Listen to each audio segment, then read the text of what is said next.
स्वागत है आपका अपना YouTube channel exam tech government job पर। दोस्तों, आइए आज हम लोग भारतीय इतिहास के प्रमुख युद्धों के बारे में जानते हैं। आज हम लोग भारतीय इतिहास के प्रमुख युद्धों के बारे में जानेंगे, जो पहला पार्ट होगा। इसके बाद दूसरा पार्ट में हम लोग विश्व इतिहास के प्रमुख युद्धों के बारे में जानेंगे। दोस्तों, जो भी युद्ध भारतीय इतिहास में अब तक हुए हैं, उनसे यही प्रश्न पूछा जाता है कि यह युद्ध कब हुआ, किनके बीच हुआ तथा इस युद्ध में किनकी हार या जीत हुई। तो हमने जो भारतीय इतिहास के प्रमुख युद्ध है उसको प्राचीन भारत से लेकर के और फिर आधुनिक भारत तक के जो प्रमुख युद्ध हैं और जिनसे काफ़ी सारे प्रश्न सभी प्रतियोगी परीक्षाओं में पूछे जाते हैं, उन्हीं कुछ प्रमुख युद्धों को शॉर्ट लिस्टेड किया है, जिसको हम आइए बारी बारी से जानते हैं। सबसे पहले दशराज्य या दशराज युद्ध के बारे में जानते हैं। दशराज्य या दशराज युद्ध का वर्णन ऋग्वेद के 7वें मंडल में किया गया है। यह युद्ध परुष्णी नदी के तट पर, आधुनिक रावी नदी के तट पर लड़ा गया था। यह युद्ध आर्यों एवं अनार्यों के बीच लड़ा गया था। इस युद्ध के बारे में बहुत सी मान्यताएं हैं। 10 राज्य नाम से ही स्पष्ट है। 10 राजाओं एवं सुदास के बीच में यह युद्ध लड़ा गया था, जिसमें सुदास विजयी हुआ था। आर्यों के राजा सुदास थे, अनार्यों के राजा भेद थे। इसे पुरोहितों के युद्ध के भी नाम से जाना जाता है।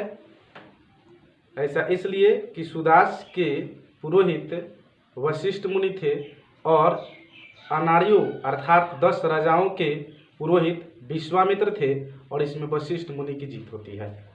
अब हम हाइडेस्पिस के युद्ध के बारे में जानते हैं। हाइडेस्पिस का युद्ध 326 ईसा पूर्व में सिकंदर एवं पोरस के बीच लड़ा गया था। हाइडेस्पिस के युद्ध को वितास्ता का युद्ध या झेलम के युद्ध के भी नाम से जाना जाता है, क्योंकि हाइडेस्पिस का जो युद्ध हुआ था वह वितास्ता या झेलम नदी के तट पर हुआ था। सिकंदर भारत में खैबर दर्रा को पार कर भारत आया था और 326 ईसा पूर्व में पोरस और सिकंदर के बीच में जो युद्ध होता है उसमें सिकंदर जीत जाता है, परंतु पोरस की बहादुरी से, वीरता से प्रसन्न होकर के, उससे प्रभावित होकर के सिकंदर जो है पोरस के राज्य को वापस लौटा देता है तथा सिकंदर और पोरस के बीच मैत्री संबंध स्थापित हो जाता है। चंद्रगुप्त मौर्य एवं सेल्यूकस निकेटर के बीच युद्ध। चंद्रगुप्त मौर्य एवं सेल्यूकस निकेटर के बीच युद्ध जो हुआ था वह 305 ईसा पूर्व में हुआ था। सेल्यूकस निकेटर सिकंदर का थल सेनापति था और वह यूनान, जो कि सिकंदर यूनान मकदूनिया का शासक था। सिकंदर और सेल्यूकस निकेटर के बीच में जो युद्ध होता है उस युद्ध में सेल्यूकस निकेटर की हार हो जाती है और सेल्यूकस निकेटर अपनी बेटी कार्नेलिया या हेलेना की शादी चंद्रगुप्त मौर्य से कर देता है और चंद्रगुप्त मौर्य को 4 प्रांत संधि के अनुसार देता है, जो काबुल, कंधार, हेरात और मकरान या बलूचिस्तान था। और उसके बाद सेल्यूकस निकेटर को भी चंद्रगुप्त मौर्य ने 500 हाथी उपहार में दिया था। चंद्रगुप्त मौर्य चूँकि भारत से यूनानियों को खदेड़ने का काम किया, यूनानियों को भारत की भूमि से भगाने का काम किया, अर्थात भारत को यूनानियों से मुक्त किया, इसलिए भारत का मुक्तिदाता के रूप में चंद्रगुप्त मौर्य को जाना जाता है। कलिंग का युद्ध 261 ईसा पूर्व में हुआ था और कलिंग युद्ध का वर्णन अशोक के 13वें शिलालेख में मिलता है। कलिंग की उस समय राजधानी तोसली थी। कलिंग सुंदर हाथियों के लिए जाना जाता था और 261 ईसा पूर्व में जो कलिंग का युद्ध हुआ था, उस युद्ध ने अशोक के हृदय को परिवर्तित कर दिया और अशोक वहाँ से अपने जीवन में बदलाव लाता है और धर्म का मार्ग अपना लेता है। और शायद यही कारण भी लोग इतिहासकार बतलाते हैं कि वहीं से मौर्य साम्राज्य का पतन भी हो जाता है।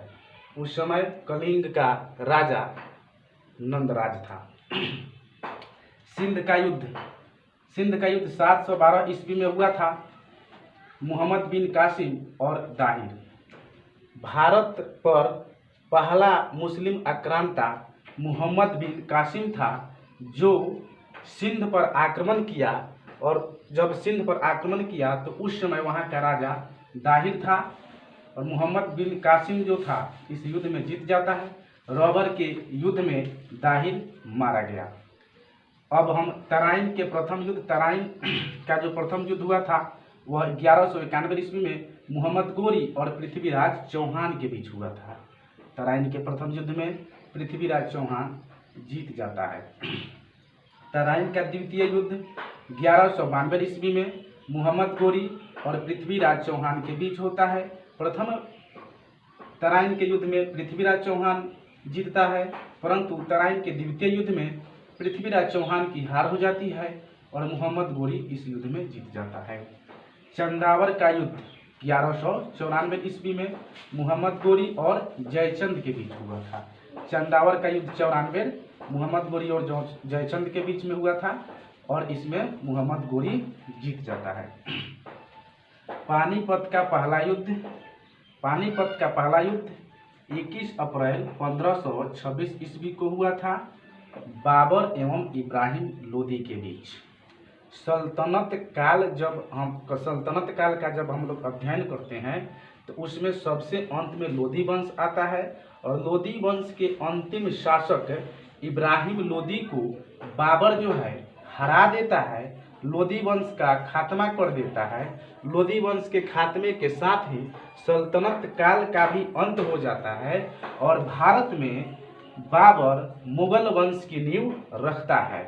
इस युद्ध में तुगलमा या रूमी या उस्मानी विधि का उपयोग किया गया था, अर्थात बाबर ने इस युद्ध में तुगलमा युद्ध पद्धति या रूमी पद्धति या उस्मानी पद्धति का प्रयोग किया था, और इस युद्ध में ही भारत में पहली बार तोप का प्रयोग किया गया था। खानवा का युद्ध 17 मार्च 1527 ईस्वी को राणा सांगा एवं बाबर के बीच हुआ था। इस युद्ध में भी बाबर विजयी रहा और इस युद्ध के पश्चात बाबर ने गाजी की उपाधि धारण किया। चंदेरी का युद्ध 29 जनवरी 1528 को मेदिनी राय एवं बाबर के बीच हुआ। इसमें भी बाबर विजयी रहा और इस युद्ध के पश्चात उसने जिहाद घोषित किया। घाघरा का युद्ध 6 मई 1529 ईस्वी को अफगानों एवं बाबर के बीच हुआ। इस युद्ध में भी बाबर विजयी रहा। बाबर के द्वारा भारत में प्रमुख 4 युद्ध लड़े गए थे और इन चारों प्रमुख युद्धों में बाबर विजयी रहा। इसको बहुत से दोस्तों ने ट्रिक पर बनाया है कि बाबर द्वारा जो 4 युद्ध लड़ा गया वह इस प्रकार था कि पान, खा, चल, घर। पान से पानीपत, खा से खानवा का युद्ध, चल से चंदेरी का युद्ध और घर से घाघरा का युद्ध। ये बाबर द्वारा 4 युद्ध लड़ा गया था। इसको हम याद कर लेंगे। ऐसे तो बहुत से विद्यार्थी ट्रिक पर याद करते हैं, लेकिन कोई भी वीडियो यदि अंत तक आप देखते हैं और सोने से पहले यदि आप वीडियो को चालू कर दें और उसको सोते वक्त देखें, सुने और फिर जब जगे तो उसको एक बार ध्यान से फिर सुन ले, देख ले, तो निश्चित रूप से आपको याद हो जाएगा। ट्रिक की ज़रूरत नहीं पड़ेगी। तो कोई भी वीडियो है उसको अंत तक देखिए, एक बार देखिए, 2 बार देखिए, निश्चित रूप से आपको याद हो जाएगा। आइए अब हम जानते हैं देवरा के युद्ध के बारे में। देवरा का युद्ध 1531 ईस्वी में अफगानों एवं हुमायूं के बीच होता है। देवरा के युद्ध के बाद चौसा का युद्ध 25 जून 1539 को शेर शाह एवं हुमायूं के बीच होता है और इस युद्ध में शेर शाह पहला बिहारी ऐसा शासक था जो दिल्ली की गद्दी पर बैठा था। चौसा का युद्ध 25 जून 1539 को शेर शाह एवं हुमायूं के बीच होता है। इसमें हुमायूं जीत जाता है। उसके बाद बिलग्राम का युद्ध 17 मई 1540 ईस्वी को शेर शाह एवं हुमायूं के बीच होता है। बिलग्राम या कनौज के युद्ध के पश्चात ही जब शेर शाह इसमें जीतता है तो वह 1540 में दिल्ली की गद्दी पर बैठता है और 1545 ईस्वी तक शासन करता है। उसके बाद सरहिंद का युद्ध 1555 ईस्वी में हुमायूं एवं सिकंदर शाह सूरी के बीच होता है, परंतु सरहिंद के युद्ध के पहले 1555 ईस्वी में ही मई 1555 ईस्वी में मछीवाड़ा का युद्ध हुआ था। मई 1555 ईस्वी में मछीवाड़ा का युद्ध हुआ था, उसमें हुमायूं जीत गया था। और फिर मछीवाड़ा के युद्ध के बाद सरहिंद का युद्ध होता है, और सरहिंद के युद्ध में जो जून 1555 ईस्वी में होता है, सिकंदर शाह सूरी को हुमायूं हरा देता है। और पुनः इसमें भी हम लोग अकबर का संरक्षक जो बैरम खां पढ़ेंगे जब चैप्टर वाइज पढ़ेंगे तो हुमायूं का भी यहाँ पर सेनापति बैरम खां ही था, और इसने हुमायूं जो था सिकंदर शाह सूरी को हराया, पराजित किया और दिल्ली की गद्दी पर पुनः आसीन हुआ, बैठा। उसके बाद पानीपत का दूसरा युद्ध 5 नवंबर 1526 ईस्वी को अकबर और हेमू के बीच होता है। हेमू विक्रमादित्य की उपाधि धारण करने वाला 14वां शासक था, और हेमू और अकबर के बीच में जो पानीपत का दूसरा युद्ध होता है, अकबर इसमें जीत जाता है, अकबर इसमें विजयी होता है। उसके बाद पानीपत का तीसरा युद्ध जो 14 जनवरी 1761 ईस्वी को अहमद शाह अब्दाली एवं मराठों के बीच होता है। अहमद शाह अब्दाली पानीपत के तीसरा युद्ध में विजयी हो जाता है, और मराठों की इसमें पराजय हो जाती है, अर्थात मराठों का पानीपत का तृतीय युद्ध में अंत हो जाता है। तालीकोटा का युद्ध, हम लोग विजयनगर साम्राज्य पढ़ते हैं, जिसके संस्थापक हरिहर एवं बुक्का ने किया था। जीत का शहर उसका शाब्दिक अर्थ होता है। तो विजयनगर साम्राज्य का भी अंत होता है, वह 1565 ईस्वी में तालीकोटा के युद्ध में। तालीकोटा के युद्ध का एक अन्य नाम, जैसे विजयनगर साम्राज्य के खंडहर से जो प्राप्त अवशेष हुए हैं, तो उससे प्रतीत होता है कि तालीकोटा का युद्ध जो लड़ा गया था तालीकोटा में, और विजयनगर साम्राज्य के अवशेष से ऐसा लगता है कि वह युद्ध राक्षस तंगरी में लड़ा गया था, इसलिए तालीकोटा युद्ध को राक्षस तंगरी के युद्ध के भी नाम से जाना जाता है, जो 1565 ईस्वी में हुआ था। उस समय विजयनगर साम्राज्य का शासक सदाशिव राय था, परंतु वास्तविक जो सत्ता थी या फिर कोई सेनापति था वह राम राय था, और इस युद्ध में ही विजयनगर साम्राज्य का अंत हो जाता है। हल्दी घाटी का युद्ध 18 जून 1576 ईस्वी को महाराणा प्रताप जो कि मेवाड़ के शासक थे और अकबर के बीच में हुआ था, अकबर इसमें विजयी होता है। धर्मंड का युद्ध 15 अप्रैल 1658 ईस्वी को अकबर एवं दारा शिकोह के बीच होता है, अकबर इस युद्ध में विजयी होता है। सामूगढ़ का युद्ध 29 मई 1665 ईस्वी को होता है, और इसमें औरंगजेब विजयी हो जाता है, दारा शिकोह हार जाता है। यह औरंगजेब और दारा शिकोह के बीच होता है, जिसमें औरंगजेब जीत जाता है। पालखेरा का युद्ध 17 मार्च 1728 ईस्वी को निजाम उल मुल्क और बाजीराव प्रथम के बीच होता है, और पालखेरा के युद्ध में बाजीराव की विजय होती है। इस बीच में भारत में ईरान, जिसका प्राचीन नाम फारस है, और ईरानी शासक नादिर शाह ने भारत पर, अर्थात भारत की राजधानी जो दिल्ली अभी वर्तमान में है, तो दिल्ली पर 1739 ईस्वी में आक्रमण किया था। नादिर शाह ने भारत पर आक्रमण 1739 ईस्वी में किया। उस समय दिल्ली का शासक मोहम्मद शाह रंगीला था। उसके बाद वेदरा का युद्ध 1759 ईस्वी में डचों एवं अंग्रेजों के बीच हुआ था। भारत में यूरोपीय कंपनियों का आगमन होता है, तो उसमें पुर्तगाली, डच, अंग्रेज, डेनिश इत्यादि कंपनियों का आगमन होता है, और भारत पर व्यापार के एकाधिकार को लेकर के इन व्यापारी कंपनियों में संघर्ष होता है, और उन संघर्ष में अंत तक अंग्रेज जीत जाते हैं। तो इसका भी एक क्रम है, परंतु हमने जो शॉर्ट लिस्टेड किया है उसको पहले हम देख लेते हैं। जैसे कि वेदरा का युद्ध जो है, वेदरा का युद्ध 1759 ईस्वी में डच और अंग्रेजों के बीच हुआ था, और इसमें डचों की हार हुई थी, और भारत से वेदरा के युद्ध में ही डचों का पतन हो गया। अब प्रथम कर्नाटक युद्ध 1746 ईस्वी से 1748 ईस्वी के बीच हुआ था, फ्रांस एवं ब्रिटेन के बीच। प्रथम जो कर्नाटक युद्ध हुआ था 1746 ईस्वी से 1748 ईस्वी के बीच फ्रांस एवं ब्रिटेन के बीच हुआ था, और यह ऑस्ट्रिया के उत्तराधिकार से प्रभावित था, जो ए ला सापल की संधि 1748 के तहत यह द्वारा समाप्त हुआ। दूसरा कर्नाटक युद्ध 1749 ईस्वी से 1754 ईस्वी तक कर्नाटक तथा हैदराबाद के उत्तराधिकार को लेकर ब्रिटेन एवं फ्रांसीसियों के बीच हुआ। इस समय फ्रांसीसी गवर्नर डुप्ले था, जिसमें डुप्ले की हार हो गई। कर्नाटक का तीसरा युद्ध 1756 ईस्वी से 1763 ईस्वी तक चला। कर्नाटक का तीसरा युद्ध जो हुआ था वह सप्तवर्षीय युद्ध का ही एक अंश था।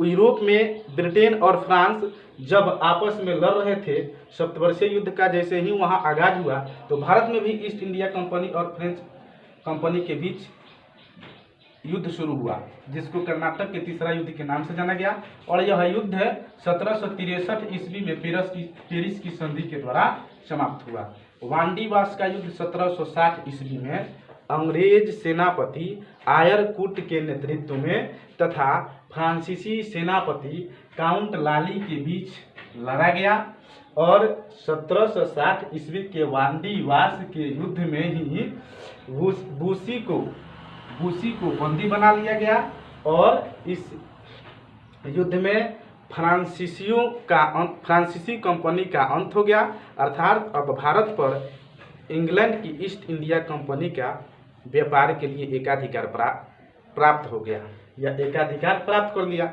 अब काउंट लाली की जो हार होती है वह फ्रांसीसी सेनापति था, इसको फ्रांस बुला लिया जाता है, और 1762 ईस्वी में उसको मृत्युदंड दे दिया जाता है।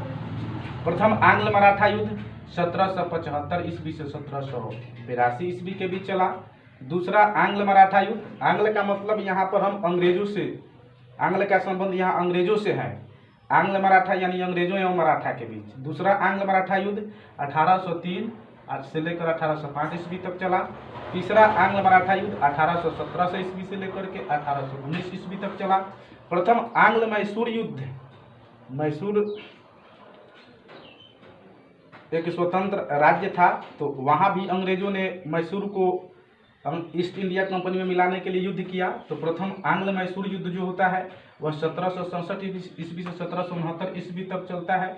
यह अंग्रेजों एवं हैदर अली के बीच में लड़ा गया, और मद्रास की संधि के तहत 1769 द्वारा प्रथम आंग्ल मैसूर युद्ध समाप्त हुआ। द्वितीय आंग्ल मैसूर युद्ध 1780 ईस्वी से 1784 ईस्वी तक।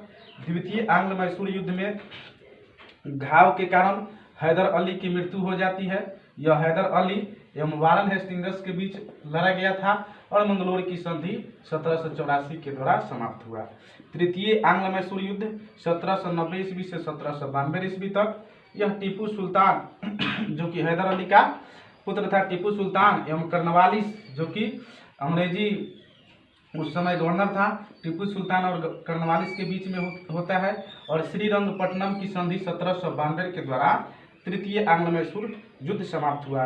चतुर्थ आंग्ल मैसूर युद्ध 1799 ईस्वी में हुआ था, और चतुर्थ आंग्ल मैसूर युद्ध में ही टीपू सुल्तान अपनी राजधानी श्रीरंगपट्टनम की रक्षा करते हुए मारा गया था। और उस समय अंग्रेजी सेनापति जो था, अंग्रेजी गवर्नर जो था, वह लॉर्ड ब्लेजली था। प्रथम आंग्ल सिख युद्ध 1845 ईस्वी से 1846 ईस्वी तक चला, और इसमें सिख पराजित हुए, और लाहौर की संधि द्वारा प्रथम आंग्ल सिख युद्ध समाप्त हुआ। द्वितीय आंग्ल सिख युद्ध 1848 ईस्वी से 1849 ईस्वी तक चला, और चिलियानवाला, यहाँ पर